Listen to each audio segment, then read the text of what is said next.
संसद में एक गंभीर और भावुक सत्र के दौरान नगीना से सांसद चंद्रशेखर आजाद रावण खड़े हुए। उनकी आवाज में एक गहरा दर्द था, एक ऐसा दर्द जो सदियों की दबी हुई सच्चाइयों से उपजा था। उन्होंने सदन को संबोधित करते हुए कहा, माननीय स्पीकर महोदय और इस सम्मानित सदन के सभी सदस्यों, आज मैं यहाँ खड़ा हूँ न सिर्फ एक सांसद के रूप में, बल्कि भारत के बहुजन, पिछड़े, आदिवासी और दलित समाज के एक प्रतिनिधि के रूप में।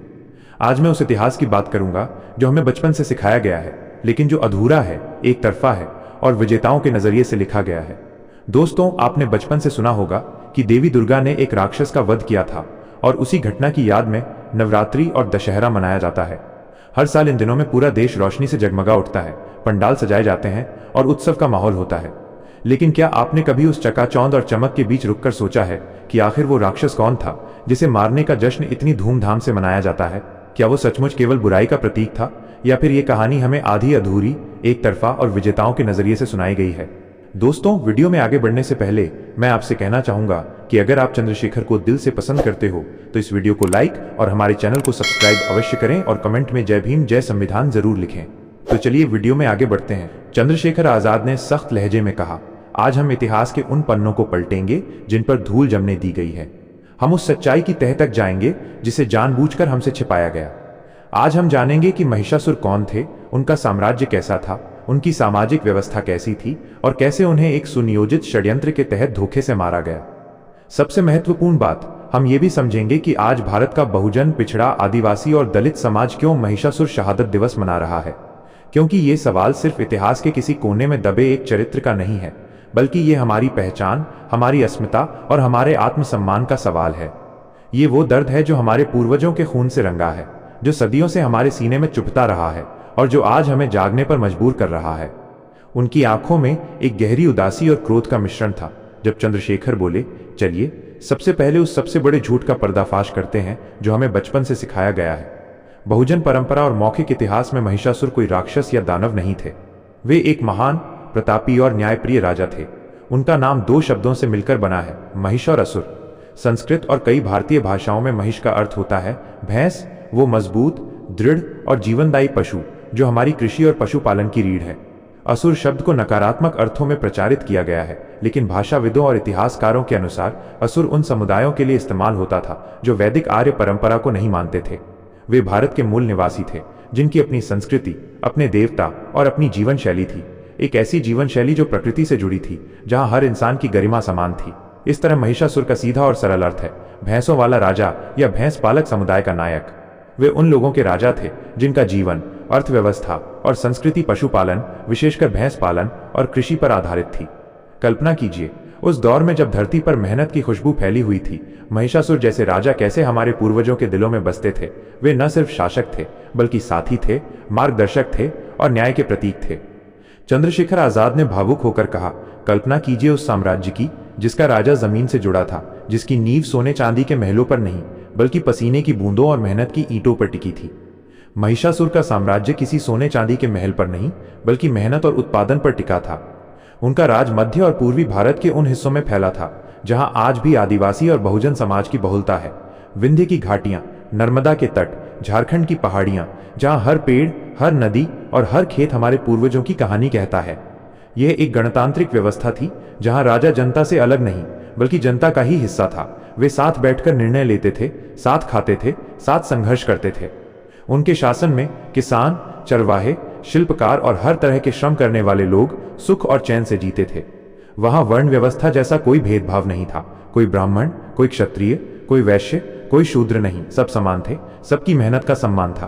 काम को छोटा या बड़ा नहीं समझा जाता था। एक किसान का हल चलाना उतना ही पवित्र था जितना राजा का राज्य चलाना।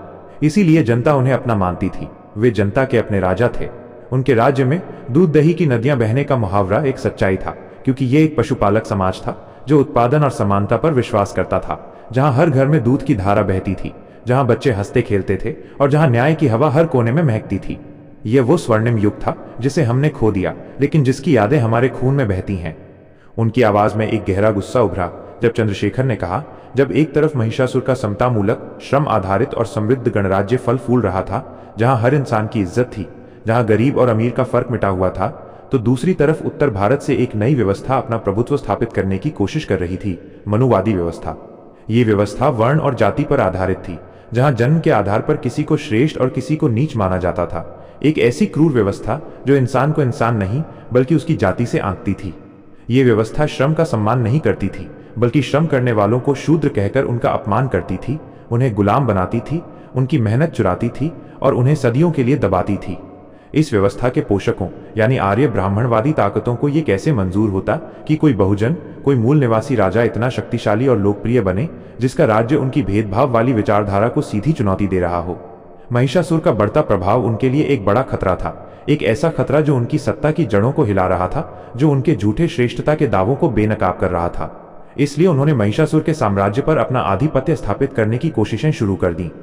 इतिहास की धुंध में कई युद्धों का जिक्र मिलता है, उन युद्धों में जहां हमारे पूर्वजों का खून बहा, जहां माताओं ने अपने बेटों को खोया, जहां बच्चे अनाथ हुए। उन्होंने अपनी पूरी सैन्य ताकत के साथ महिषासुर पर कई बार हमला किया, कभी विंध्य के घने जंगलों में जहां पेड़ों की छांव में हमारे योद्धा लड़े, तो कभी नर्मदा के पवित्र तट पर जहां नदी का पानी लाल हो गया। भयंकर संग्राम हुए, लेकिन हर बार हर युद्ध में महिषासुर विजयी हुए। उनकी जीत का राज कोई दैवीय शक्ति नहीं बल्कि उनकी जनता की एकता थी, एक ऐसी एकता जो पत्थरों को भी पिघला देती थी। उनकी सेना में कोई भाड़े के सैनिक नहीं थे, बल्कि अपने राजा, अपनी जमीन और अपनी आजादी के लिए लड़ने वाले किसान और चरवाहे थे। वे अपनी धरती की रक्षा करना जानते थे। वे जानते थे कि ये मिट्टी उनकी मां है और वे उसके लिए अपनी जान कुर्बान कर देंगे। चंद्रशेखर आजाद ने दर्द भरी आवाज में जारी रखा, जब बार बार की सीधी लड़ाई में करारी हार मिली, हर हार जो उनके अहंकार को चूर चूर कर रही थी, तो मनुवादी व्यवस्था ने समझ लिया कि महिषासुर को रणभूमि में पराजित करना असंभव है। तब उन्होंने वो रास्ता अपनाया जो वे हमेशा से अपनाते आए हैं, छल, कपट और षड्यंत्र। उन्होंने अपनी गुप्त सभाओं में यह तय किया कि जिसे बल से नहीं जीता जा सकता, उसे छल से मारा जाए, एक ऐसा छल जो सदियों तक हमारे दिलों में जख्म बनकर रह जाएगा। इसी षड्यंत्र के तहत एक नई योजना बनाई गई। उन्होंने एक स्त्री रूप तैयार किया, दुर्गा। पौराणिक कथाएं कहती हैं कि दुर्गा सभी देवताओं की शक्तियों के तेज से उत्पन्न हुई। जरा तर्क की कसौटी पर इसे परखिए। ये असल में एक सुनियोजित सैन्य और मनोवैज्ञानिक अभियान था, जहां हर कदम सोच समझकर उठाया गया। एक ऐसी स्त्री को तैयार किया गया जो असाधारण रूप से सुंदर हो और साथ ही युद्ध कला में निपुण हो। एक ऐसी स्त्री जो आंखों को मोह ले लेकिन हाथों में मौत बांटे। उसे उस दौर के सभी घातक हथियारों से लैस किया गया। हर देवता द्वारा उसे एक एक हथियार देना इस बात का प्रतीक है कि यह किसी एक राजा की लड़ाई नहीं थी, बल्कि पूरे आर्य देवता कबीलों का एक संयुक्त मिशन था, जिसका एकमात्र लक्ष्य था महिषासुर का अंत, हमारे नायक का विनाश और हमारी सभ्यता का खात्मा। उसे एक देवी के रूप में प्रचारित किया गया ताकि उसके हर काम को दैवीय वैधता मिल सके और महिषासुर के लोगों का मनोबल तोड़ा जा सके। ये कोई साधारण युद्ध की तैयारी नहीं थी, बल्कि धोखे और धर्म पर आधारित एक योजनाबद्ध साजिश थी जो हमारे इतिहास को हमेशा के लिए कलंकित कर देगी। दुर्गा को एक दूत के रूप में महिषासुर के पास भेजा गया। उन्होंने अपनी सुंदरता और तथाकथित दैवीय आभा का उपयोग करके महिषासुर को भ्रमित करने का प्रयास किया, एक ऐसा भ्रम जो एक वीर योद्धा के सिद्धांतों को कमजोर करने के लिए बुना गया था। बहुजन परंपरा मानती है कि महिषासुर एक न्यायप्रिय और सिद्धांतवादी शासक थे। वे स्त्री का सम्मान करते थे, वे कमजोर पर हाथ नहीं उठाते थे।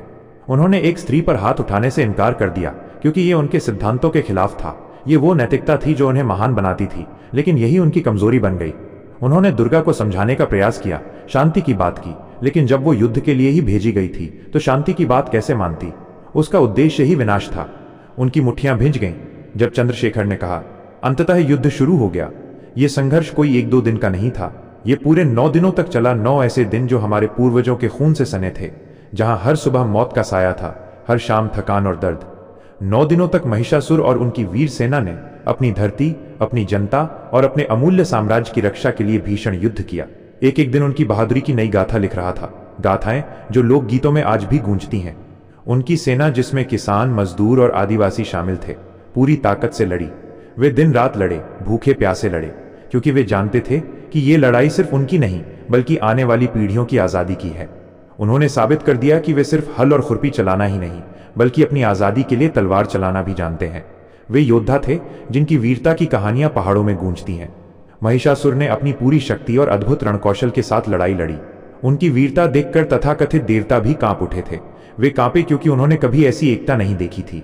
लेकिन जब 9 दिनों के भयंकर युद्ध के बाद भी महिषासुर को हराया नहीं जा सका, हर दिन जो उनकी जीत की नई उम्मीद लेकर आता था, तो 10वें दिन उस षड्यंत्र को अंजाम दिया गया जिसके लिए दुर्गा को भेजा गया था। लोक कथाएं बताती हैं कि दुर्गा ने संधि या विवाह का प्रस्ताव रखकर या किसी और धोखे से महिषासुर को निहत्था कर दिया। एक ऐसा धोखा जो एक योद्धा के दिल को छलता था। जब एक वीर योद्धा अपने सिद्धांतों के कारण शस्त्रहीन था, उस क्षण में धोखे और चालबाजी से दुर्गा ने महिषासुर की हत्या कर दी। एक हत्या जो न सिर्फ एक राजा की थी बल्कि एक पूरी सभ्यता की थी। चंद्रशेखर आजाद की आंखें नम हो गईं जब उन्होंने कहा, यह कोई धर्म युद्ध की जीत नहीं थी, नहीं धर्म की विजय थी। ये एक वीर की हत्या थी, एक नायक की शहादत थी, एक ऐसी शहादत जो हमें आज भी प्रेरित करती है। अब दोस्तों ध्यान से सोचिए कि इस घटना को किस तरह विजेताओं ने अपने हिसाब से गढ़ा और पेश किया। इस घटना का पूरी तरह ब्राह्मणीकरण कर दिया गया। उन्होंने हमारे दर्द को उत्सव में बदल दिया। उन 9 दिनों जिनमें हमारे पूर्वज अपनी आजादी के लिए खून बहा रहे थे, उन्हें नवरात्रि यानी 9 पवित्र रातों का उत्सव बना दिया गया। कहा गया कि यह नवजागरण है। किसका नवजागरण? आक्रमणकारियों का, जिन्होंने एक शांतिप्रिय सभ्यता को नष्ट कर दिया। 10वां दिन, जिस दिन हमारे नायक, हमारे राजा महिषासुर को धोखे से मारा गया, उसे विजयादशमी यानी दशहरा का नाम दिया गया। इसे सत्य की असत्य पर विजय का दिन कहकर प्रचारित किया गया। लेकिन किसका सत्य और किसका असत्य?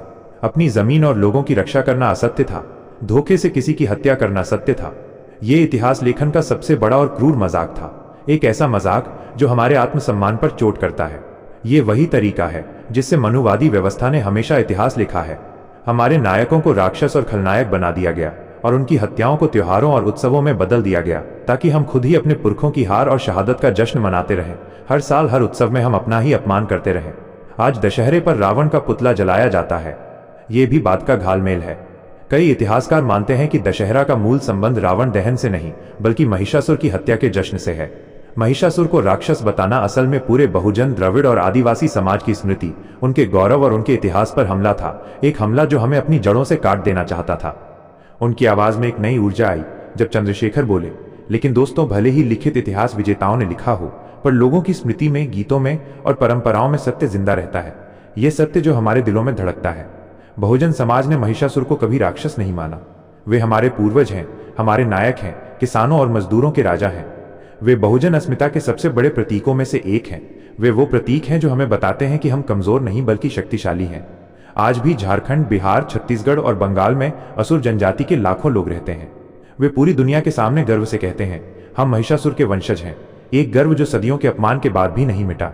उनके लिए दशहरा और नवरात्रि उत्सव का नहीं बल्कि शोक का समय होता है। इन दिनों में वे कोई शुभ कार्य नहीं करते, गाना बजाना बंद कर देते हैं और अपने महान पूर्वज की शहादत को याद करते हैं उस दर्द को, उस बलिदान को। उनके गीतों, जिन्हें असुर कहानी कहा जाता है, में महिषासुर को एक नायक के रूप में याद किया जाता है और उस धोखे की कथा सुनाई जाती है जिसके कारण उनकी हत्या हुई। कथाएं जो माताओं की लोरियों में, बूढ़ों की कहानियों में जिंदा है। पश्चिम बंगाल की धरती पर, जहां दुर्गा पूजा सबसे बड़ा त्योहार है, वहां के संथाल और अन्य आदिवासी इलाकों में इसे अलग नजरिए से देखा जाता है। संथाल समुदाय में महिषासुर को पूजा जाता है। वे कहते हैं कि यह दिन हमारी सांस्कृतिक हार का प्रतीक है, लेकिन हमारी स्मृति जिंदा है क्योंकि हमने कभी हार नहीं मानी। छत्तीसगढ़ में भी गोंड और अन्य आदिवासी समुदायों के लोग अपने गीतों में महिषासुर का जिक्र करते हैं। गीत जो जंगलों में गूंजते हैं, जो हमें हमारे गौरव की याद दिलाते हैं। धीरे धीरे उत्तर प्रदेश और बिहार में भी बहुजन समाज जाग रहा है। वे अब दशहरा और नवरात्रि को सवालों की नजर से देखने लगे हैं। वे पूछ रहे हैं, आखिर क्यों एक राजा की हत्या को त्योहार बनाया गया? क्यों हमारे पूर्वज को राक्षस कहकर हमें अपमानित किया गया? ये सवाल जो अब हर घर में गूंज रहे हैं। चंद्रशेखर आजाद ने गर्व से कहा, इसी दबी हुई सच्चाई और अपमान के प्रतिरोध से एक नए आंदोलन का जन्म हुआ। साल 2011 में देश की प्रतिष्ठित जवाहरलाल नेहरू विश्वविद्यालय के कुछ बहुजन छात्रों और बुद्धिजीवियों ने इस ऐतिहासिक अन्याय के खिलाफ आवाज उठाई, एक आवाज जो सदियों के मौन को तोड़ रही थी। उन्होंने कहा कि हम अपने नायक और पूर्वज को राक्षस के रूप में स्वीकार नहीं करेंगे, हम उनकी शहादत का सम्मान करेंगे। उन्होंने पहली बार विश्वविद्यालय परिसर में महिषासुर शहादत दिवस का आयोजन किया, एक आयोजन जो न्याय की मशाल बना। बेशक इस आयोजन के बाद एक बड़ा विवाद खड़ा किया गया। मनुवादी मीडिया और दक्षिणपंथी संगठनों ने इसे हिंदू विरोधी और राष्ट्र विरोधी कहकर बदनाम करने की पूरी कोशिश की, कोशिशें जो झूठ पर आधारित थीं। लेकिन सच की चिंगारी अब आग बन चुकी थी, एक आग जो पूरे देश को रोशन कर रही है। जेएनयू से शुरू हुआ यह आंदोलन आज पूरे देश में फैल चुका है। उत्तर प्रदेश, बिहार, झारखंड, बंगाल, छत्तीसगढ़, महाराष्ट्र, हर जगह बहुजन समाज अपने असली नायक को याद कर रहा है और अक्टूबर के महीने में महिषासुर शहादत दिवस का आयोजन कर रहा है। आयोजन जहां हम रोते हैं, याद करते हैं और मजबूत होते हैं। यह दिवस हमें याद दिलाता है कि इतिहास भले ही विजेताओं ने लिखा हो, लेकिन हारने वालों का सच भी जिंदा है और एक दिन सामने आता है, क्योंकि सत्य कभी मरता नहीं। ये सिर्फ एक स्मरण दिवस नहीं, बल्कि बहुजन समाज की खोई हुई पहचान, गरिमा और प्रतिरोध का प्रतीक है। दोस्तों, ये सिर्फ संस्कृति या इतिहास का सवाल नहीं है, बल्कि ये सीधे तौर पर राजनीति का भी सवाल है, क्योंकि जब कोई समाज अपनी पहचान और अपना इतिहास भूल जाता है तो सत्ता उसे अपनी सुविधा के हिसाब से ढाल लेती है और उसका शोषण करती है। महिषासुर शहादत दिवस मनाना इसलिए जरूरी है ताकि बहुजन समाज अपनी जड़ों, अपने नायकों और अपने गौरवशाली अतीत को पहचान सके और लड़ सके। दोस्तों, चंद्रशेखर ने दृढ़ स्वर में कहा, जब हम अपने इतिहास को जानेंगे तभी हम वर्तमान में अपने राजनीतिक, सामाजिक और आर्थिक हक की लड़ाई मजबूती से लड़ पाएंगे। आज की राजनीति में भी ये मुद्दा गूंजने लगा है। कई बहुजन संगठन और कुछ राजनीतिक पार्टियां अब खुलकर कह रही हैं कि हमें अपने नायकों को सम्मान देना चाहिए। वहीं दूसरी ओर मनुवादी ताकतें इस आवाज को दबाने के लिए हर तरह का हथकंडा अपना रही हैं। लेकिन इतिहास का सच एक बहती नदी की तरह होता है। उसे कुछ समय के लिए बांधकर रोका तो जा सकता है, लेकिन हमेशा के लिए दबाया नहीं जा सकता। ये नदी बहती रहेगी और हमें स्वतंत्र करेगी। महिषासुर की कहानी हमें सिखाती है कि असली लड़ाई सिर्फ तलवारों और हथियारों से नहीं, बल्कि स्मृति, अस्मिता और ज्ञान से लड़ी जाती है। अगर हम अपनी असली पहचान को पहचान लें तो दुनिया की कोई भी ताकत हमें कमजोर नहीं कर सकती। तो दोस्तों, जब आप अगली बार नवरात्रि का पंडाल या दशहरे का उत्सव मनाते हुए देखें तो एक पल के लिए जरूर सोचिएगा, क्या ये सिर्फ देवी देवताओं की कोई अलौकिक कहानी है, या इसके पीछे हमारे एक महान बहुजन नायक की शहादत, एक पूरी सभ्यता की हार और एक ऐतिहासिक धोखे की कहानी छिपी है। महिषासुर कोई राक्षस नहीं थे, वे बहुजन समाज के राजा थे। वे हमारी शक्ति और स्वाभिमान के प्रतीक थे। और आज जब पिछड़ा, दलित, आदिवासी समाज महिषासुर शहादत दिवस मना रहा है तो ये सिर्फ एक आयोजन नहीं है, ये हमारी अस्मिता की वापसी है। ये हमारी खोई हुई पहचान का पुनर्जन्म है। ये उस हर झूठ के खिलाफ सत्य का ऐलान है जो हजारों सालों से हम पर थोपा गया है। दोस्तों, चंद्रशेखर आजाद के इस बयान को लेकर आपका क्या विचार है? चंद्रशेखर ने जो कहा वो सही था या गलत? आप अपना ओपिनियन कमेंट करके हम तक जरूर पहुंचाएं। वीडियो पसंद आई हो तो वीडियो को लाइक और हमारे चैनल को सब्सक्राइब कर सकते हैं। वीडियो को यहां तक देखने के लिए आपका बहुत बहुत आभार।